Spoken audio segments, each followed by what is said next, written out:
con un querido amigo, que es el doctor Diego Barovero, historiador, presidente del Instituto Irigoyeniano, vicerrector del Buenos Aires, artista plástico. La verdad que es un hombre interminable y una de las personas más amables que yo he conocido en mi vida dentro de la política argentina. Buen día, Diego, ¿cómo estás? Carlos Márquez te habla. Hola, Carlos, buen día, ¿cómo te va? Bueno, demasiado prolegómeno, muchas gracias, amigo, basta con decir un amigo. No, pero no está mal en una actividad que ha sido siempre tan canibalesca, antropofágica, como la política de decir que hay una persona amable. Me parece que casi que... pero antes la caballerosidad era algo presupuesto en la política argentina, y se fue perdiendo. Hay un clima de canalla últimamente, hace unos 20 años, 20 y pico de años, que ha hecho que perdamos la empatía y interpretar que podemos estar sentados disintiendo, no compartiendo la opinión del otro, pero tomando un café, escuchándonos, ¿no es cierto? De hecho, no hace mucho tiempo, es verdad lo que decís, a tal punto que no hace mucho tiempo, con algunos sobrevivientes de los primeros congresos del 83, del 85, claro, había gente joven y había un par de diputados de esa época. Yo le digo, ¿ustedes saben lo que era para estos chicos de entonces tener sentado en el recinto a gente como Oscar Allende o como Álvaro Alzogaray, que estaban alejados del propio pensamiento? Sí. Pero era un congreso, nosotros lo hemos visto de muy pibes, era un congreso respetable, digo, a nadie se le ocurría decirse una barbaridad como cosa cotidiana, ¿no? El presidente de la Cámara era Pugliese, ¿no? Claro, y además, esta cuestión de identificar al diferente, al que no piensa como yo, como rata, haber descendido a los niveles más abyectos del lenguaje, me parece que es algo que lo hemos naturalizado de una manera que en el fondo no nos damos cuenta de qué manera eso también influye en el clima que se vive en la calle. Vos fíjate la calle, hoy en día un conflicto de tránsito se puede transformar en una batalla campal. Es así, o si querés, producto de una de las cuestiones que te pedí para que participaras de nuestro programa, que hoy cumple 6 meses. Bueno, felicitaciones. Sí, la verdad que es un hallazgo en la Argentina que algo dure 6 meses, pero... No, estamos muy contentos. Hay que celebrarlo. Exactamente. Muy bien. Era precisamente hablar de 2 eventos que tienen que ver con el movimiento nacional. 91 años de la muerte de Irigoyen, que se van a cumplir el 3 de julio, y 50 años de la muerte de Perón en el 74. Que se cumplen el lunes. Que se cumplen el lunes. De hecho, después de esta nota nosotros vamos a escuchar largamente el discurso de Ricardo Balbín en el Congreso.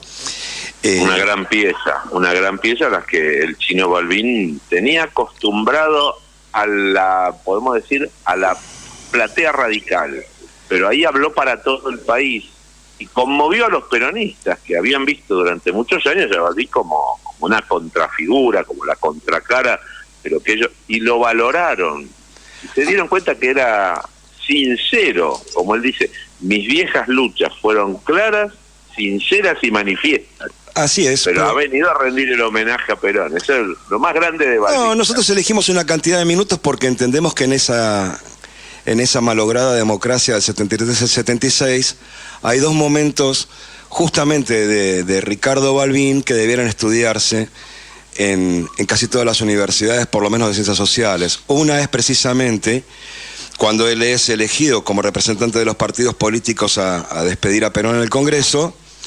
Así es. Que para mí es una pieza formidable de resguardo de la institucionalidad, de la democracia, del reencuentro de los argentinos, que anticipan parte después lo que Alfonsín lleva adelante en el 83, ahora que estoy pensando, ¿no? Sin duda. Hay un hilo conductor, hay un aire de familia. Y la otra cuestión, que la tocaremos oportunamente quizá el año que viene, si estamos de nuevo aquí, que para mí fue el discurso que nadie escuchó, que fue formidable, el esfuerzo casi el 16 de marzo del 76 por cadena nacional para salvar lo que quedaba de la democracia entonces, ¿no? Así es, también, claramente, sí. Fue un intento de rescatar la institucionalidad y apelando a algo que Balbín siempre, terminamos hablando de Balbín, tenemos que hablar también de Irigoyen y Perón, pero apelando siempre Balbín a la institución del partido político, que ha quedado casi, podríamos decir, como una pieza de arqueología para la Argentina de hoy, para esta cotidianeidad tan compleja, con las fake news, Sí. todo lo que se vive hoy en los medios masivos, ¿cierto? Parece que no importara. Y nosotros somos hijos, nos hemos criado en una cultura cívica del partido político, y se ha perdido eso. Tanto es así que en la reforma de la Constitución de los 24, hace 30 años, se los puso dentro de la Constitución como institución fundamental, que fue Así es. ese sí que fue un momento de encuentro de la civilidad también importante. Vayamos a Irigoyen. Justamente vos arrancaste hablando del tema del desencuentro, de los insultos, que pin que pam, que es una tragedia de este momento político argentino. Y yo, esta semana viste que empezó el juicio por el intento de asesinato a la expresidenta Cristina Kirchner. Sí. Y yo no podía acordarme pero recién me vino, cuando vos empezaste con esto de la violencia, me acordaba del intento de asesinato de Hipólito Yrigoyen. También, eso fue unos meses antes del derrocamiento, sí, para fin de año del año 29, ya se creaba un clima de malestar, de protesta, y hasta había sectores que lo consideraban una reacción natural. Frente al malestar podía haber un ciudadano, en este caso un extranjero, que tomara la decisión de acabar con la vida del presidente, quien se acusaba de anciano senil y además tirano bárbaro. Esos eran los titulares de mínima de la prensa gráfica de entonces. Bueno, sí. Algo que después volvimos a ver. Después volvimos a ver con otra modalidad, con otro estilo, con formas de comunicación más sofisticadas, con lenguaje más civilino, pero lo hemos sabido reconocer en los últimos años también. Es verdad, bueno, cualquiera que haya podido mirar, vos lo debés tener copia en el irigoyeniano, del diario previo a la jura de Irigoyen del 16, cuando, creo que fue crítica, sacan primera plana al gabinete con todos los ministros con orejas de burro, ¿no? Sí. ¿Te acordás de ese dibujo? Sí. En la primera plana de crítica. Sí, bueno, esa era la modalidad con la que se trabajaba para desmerecer y desprestigiar a lo que eran los elencos gobernantes del sector nacional y popular, cuando teníamos gobernantes que anteponían los intereses del pueblo y de la nación a los intereses de las corporaciones y de los poderes transnacionales. En general siempre ha habido quienes se prestaban desde el criollaje a servir al imperio y a los intereses en contra del campo popular. Eso ya ha pasado muchas veces, no va a ser una novedad, no nos sorprende que sucede ahora, pero también sucedía entonces, hace algo más de 100 años. ¿Cómo proyectás 91 años después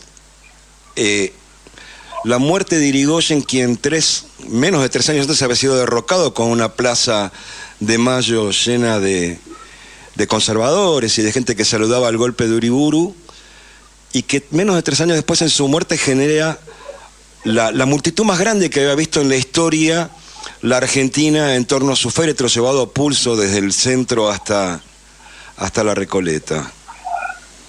Bueno, ahí es cuando la sociedad o buena parte de la ciudadanía argentina toma conciencia de lo que ha perdido, de lo que tuvo y ha perdido. Irigoyen fue siempre un conductor austero, no era dado a las apariciones públicas, a hablar en público, a pronunciar discursos en público, aunque también hay registro de que los tuvo. Yo tuve la suerte de entrevistar a varios sobrevivientes de la época de Irigoyen, que lo habían conocido siendo muy jovencitos y que lo habían oído hablar en público, que hablaba muy bien. Irigoyen tenía una formación humanística muy profunda, fruto sobre todo no solo de su condición de abogado, que había finalizado los estudios de la Universidad de Buenos Aires, sino del ejercicio docente. Él era profesor del colegio de la Escuela Normal de Maestras, que todavía existe en la avenida Córdoba al 1800. Eso le había dado también una calidad, no solo en el mano a mano, que era cautivante su diálogo, eso sostenían los que lo habían tratado, sino también cuando se expresaba públicamente. Usaba un lenguaje muy rico, muy variado, era también un cultor de un estilo muy hispanista, que algunos emparentaban con esa escuela krausista que caracterizó a la primera República Española, la de la segunda mitad del siglo XIX, la de Castelar, Salmerón, los Sáenz del Río, los personajes que habían estudiado a Krause y que tenían una mirada humanística integral y por supuesto democrática. Concebían a la democracia como algo completo, ¿no? Como parte de un proceso de regeneramiento de la sociedad, poniendo énfasis en el ser humano. Y la sociedad que salió a la calle esos días de julio, el velorio duró 3 días, y Irigoyen murió la tardecita del 3 de julio del 33, y lo velaron en su casa, en la casa que no era de él, era la casa de unas hermanas, donde él vivió los últimos años, en la calle Sarmiento al 900, y el público se acercaba, iban los niños de las escuelas que fueron llevados por sus maestras, han venido del interior, se fletaron ferrocarriles que venían a participar y se quedaron en Buenos Aires esos días. El 6 de julio se produce la manifestación monumental a la que vos haces referencia por la calle Callao, desde la Plaza del Congreso, y porque hicieron todo un giro y llegaron por Callao hasta el cementerio de la Recoleta. Vos sabés que cuando, a lo largo de la vida, cuando uno trata de explicar a Irigoyen, y sobre todo en esa vinculación con la población, con la ciudadanía, con el pueblo, la gente se asombra. A vos te debe haber pasado también, digo, Claro. Sos custodio del archivo más grande, digamos, de la vida de Hipólito Yrigoyen. Pero cuando les cuento a veces que la tercera vez que le van a ofrecer la candidatura a presidente y va a Alvear a su casa de Brasil, la que después fue quemada, que fue justamente, vos recién lo reseñabas, donde no murió, y de muy mal modo Irigoyen lo quiere echar a Alvear porque no quiere ser candidato a presidente, y le dice que mire, por la ventana estaba la gente de rodillas con antorchas en los adoquines, esperando la decisión del presidente, del candidato a presidente que esperaba, porque esa fue una convención, la del 16, que se reúne y que decide participar electoralmente pocos días antes de que se realice el comicio. Irigoyen no era partidario de participar, era partidario de la abstención, porque no había garantías de que se votara con los efectos de la nueva ley que había sido sancionada en 1912 en todo el país en las mismas condiciones. Tal es así que la diferencia, si bien Irigoyen obtiene un porcentaje en votos populares más importante que los candidatos conservadores y de otros partidos políticos, la diferencia en electores, como se votaba entonces por la ley, por la Constitución de 1853, era muy finita. Le faltaban 20 electores para poder llegar a presidente, que es cuando se produce esa famosa intervención con los electores radicales disidentes de Santa Fe, que eran 19, querían negociar todo lo que pudieran, y es la famosa frase: que se pierdan 1000 gobiernos pero que se salven los principios. Irigoyen no negoció nada, es decir, los 19 electores de Santa Fe tuvieron que votar por Irigoyen gratis, por nada, por cero, porque o hacían eso o dejaban que los conservadores siguieran gobernando. Irigoyen no estaba dispuesto a transigir en los principios. Cuando uno recuerda algunas cosas de Irigoyen, como la de recién, el tema de la gente hincada sobre el pavimento, vos sabés que él repite, yo se lo he contado a jóvenes toda la vida, te miran asombrados. Él manda a las provincias del norte cuando la campaña presidente, a mí me lo ha mostrado don Alejandro Gómez, el que fue vicepresidente de Frondizi. Sí, yo lo conocí, sí, fuimos muy amigos. Y era un enorme reseñador de Irigoyen como nadie, digo, ¿no? Así es. Él me ha mostrado los afiches en quechua. Claro. Los afiches de campaña. Sí. Repite lo de Castillo y Belgrano con es una cosa de locos. Exactamente, porque hay una continuidad histórica en el proceso de la emancipación nacional y en la, vamos a decir, concreción definitiva, en la constitucionalización del país y en completar el proceso emancipador y de constitucionalización a partir de la consagración del voto, del sufragio universal, que se hace realidad, el principio del sufragio popular, la soberanía popular como fundamento del sistema de la República Democrática, gracias a Irigoyen. Ahí hay una continuidad indudable con el ideario de Mayo, de julio de 1816, que declaró la independencia y no pudo dictar la Constitución, que la Constitución del 53 pudo hacer parcialmente porque no se incorporó Buenos Aires, sino hasta 10 años después. Es todo un proceso arduo. Querer entender el proceso histórico, constitucional, institucional argentino en un pantallazo siempre exige hacer una línea de tiempo. Se completa muy despacio y por un proceso de periodos largos de tiempo. Por eso tantas guerras civiles, tantas revoluciones, tantas frustraciones en el proceso.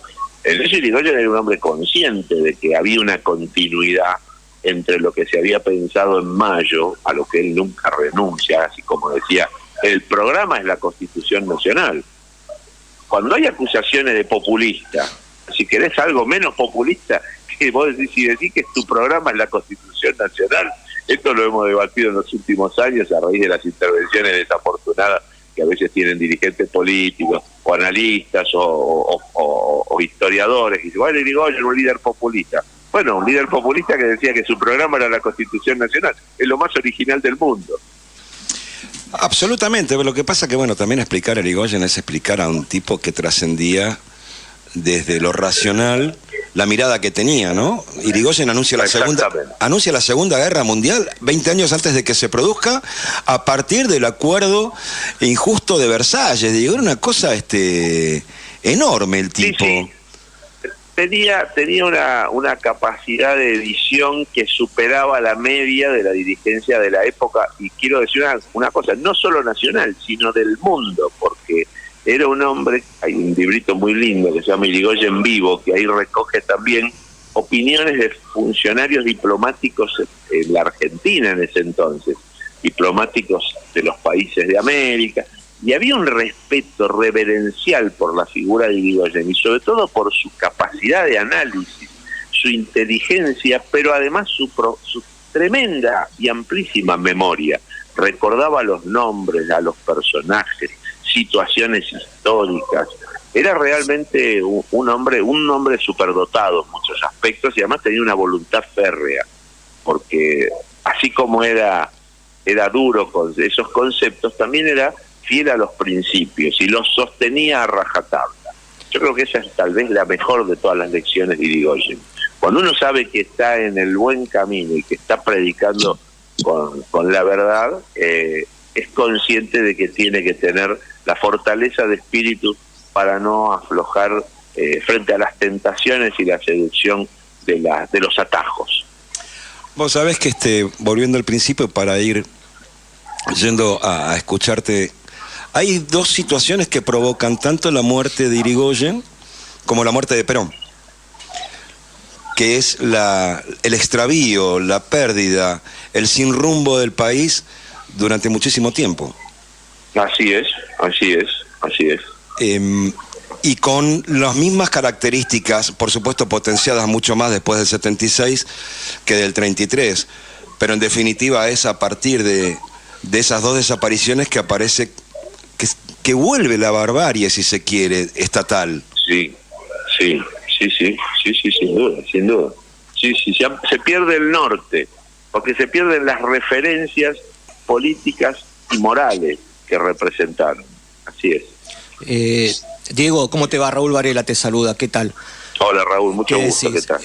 Diego, muchos historiadores, pensadores, inclusive políticos o militantes de la época, ya por la década del 30, 40, después van a ver al peronismo como una continuidad del pensamiento nacional de Irigoyen, recordemos Forja, etcétera. ¿Vos pensás que esto es así o que existen demasiadas diferencias entre un movimiento y el partido, movimiento peronista y el Partido Radical de ese momento, por lo menos? No, a mí en general me parece que lo que hay son líneas de acción compartidas en función de lo que es la representación de los intereses populares.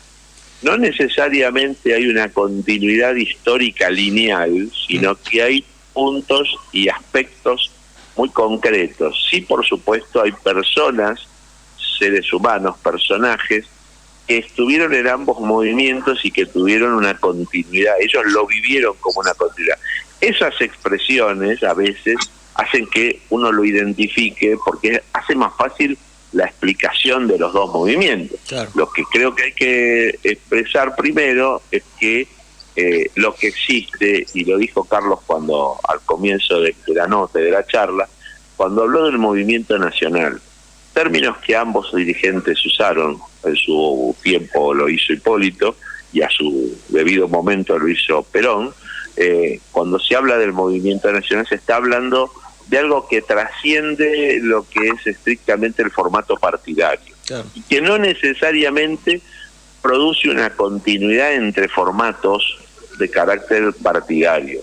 Yo soy defensor de la institución de partidos políticos, como quedó claro en la charla que teníamos hace unos instantes, pero me parece que el movimiento nacional es superior a los partidos, y que de hecho los partidos pueden tener etapas de esplendor y de decadencia. Lo han vivido de alguna manera ambos partidos, lo ha vivido el radicalismo, lo ha vivido el PJ, pero eso no aminora, no disminuye, no desmerece que la vigencia del ideario y de lo que es la cultura cívica radical y peronista es superior a lo que contuvo cada una de esas formaciones partidarias.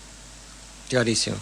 Y vos ahora, vos que sos un conocedor, que has estudiado el pensamiento irigoyenista, la doctrina radical, la evolución de ese pensamiento a lo largo del tiempo, ¿cómo estás viendo la actualidad del radicalismo en ese sentido? Yo, como afiliado y militante, creo que esto es un pensamiento mío y de muchos que también pensamos similar, ¿no? Que se han abandonado esas históricas banderas de la causa de los desposeídos, de la defensa de los derechos de los trabajadores, de la clase media, etcétera, en pos de algo que todavía no sabemos qué es. ¿Vos cómo lo estás viendo? Bueno, sí, yo particularmente no tengo militancia orgánica partidaria hace alrededor de una década. Yo sigo estando afiliado, pero por una cuestión de que yo no me resigno a dejar, claro, de ser radical. Yo lo que son los principios radicales, no creo que tenga que proceder a una podría decir, a una decisión de carácter administrativo, como es renunciar a una afiliación y afiliarme a otra no identidad, vamos a decir, a otra formación partidaria.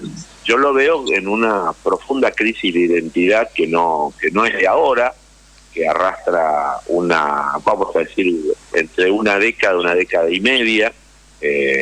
Yo también creo que la muerte de Alfonsín operó también como una solución de continuidad, es decir, el radicalismo hasta Alfonsín, con sus bemoles, con altibajos, con particulares situaciones en determinados periodos, mantuvo una línea histórica y sobre todo, como señalábamos en el diálogo al inicio, en esa línea que representan las conducciones de Balbín y Alfonsín entre 1973 y los años 80, es decir, el radicalismo buscando el encuentro nacional, sosteniendo la individualidad de ambas banderías partidarias, manteniendo un clima de concordia y de convivencia y de respeto por la institucionalidad del país y también por la unión de las mayorías populares, entendiendo al movimiento nacional como el gran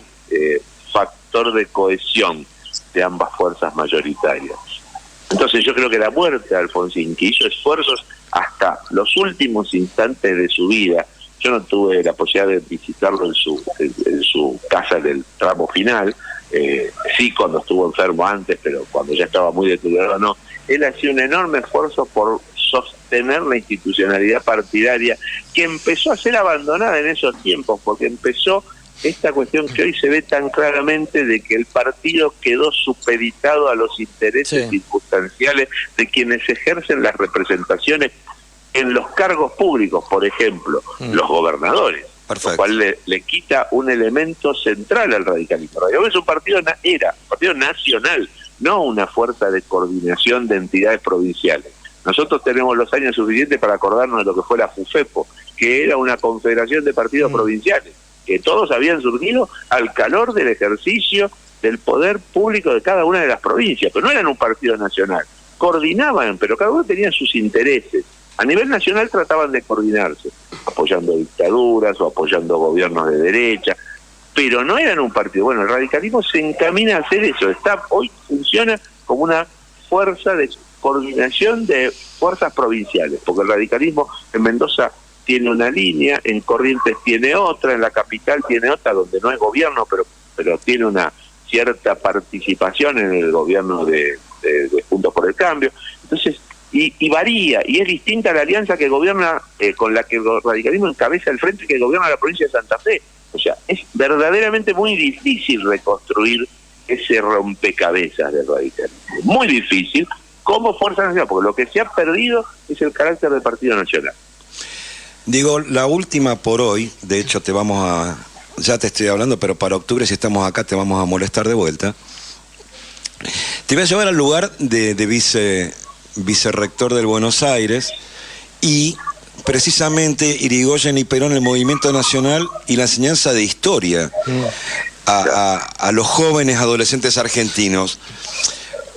Previa, un paréntesis primero. Yo creo que la actual presidencia de la República es una falla histórica. Capaz sí. Bueno, vamos bien. Capaz que en 20 años, digo, esto se asume como una cosa que efectivamente fue así. ¿Cómo lo ves como docente, como autoridad de la escuela de Manuel Belgrano, digo, como estudiante secundario, que no esté incorporado en el aprendizaje como continuidad de próceres, de prohombres de la Argentina, Irigoyen, Perón e incluso Raúl Alfonsín, si se quiere? Claro. Bueno, eso es una falencia que tienen los contenidos de la materia historia en general. A mí me produce mucha pena porque a veces tengo en mis manos los materiales que son oficiales que difunde a veces el gobierno de la ciudad o algún gobierno provincial, y noto una falencia en ese sentido.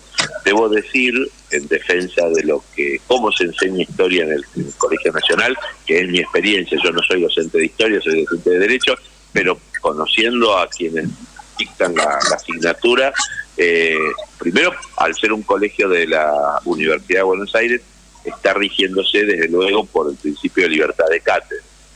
Pero hay contenidos troncales mínimos que comparten todos los docentes, los contenidos de la materia, y que incluyen, por supuesto, en la historia argentina, esta etapa de te podríamos decir, como estábamos señalando al comienzo, ¿no?